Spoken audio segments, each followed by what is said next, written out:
How to uninstall updates on Android. Hello everyone, welcome to this channel. I'm Emily and I'm here to help you out today. So without any delay, let's get started. So first of all, tap on the settings application on your device and then scroll down to apps. Then tap on manage apps and then select any of the app that you want to uninstall the updates for.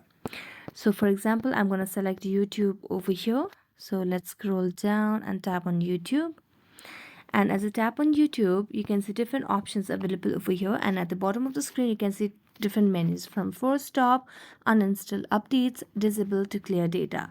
So you just have to see that what is the latest version of this application. So you can see the latest version is 19.40.37. So if you want to uninstall the updates, you just have a tap on uninstall updates and all updates to this Android system app will be uninstalled. So you just have a tap on OK and you will get the older version of the YouTube application. So thank you so much for watching this video. See you next time.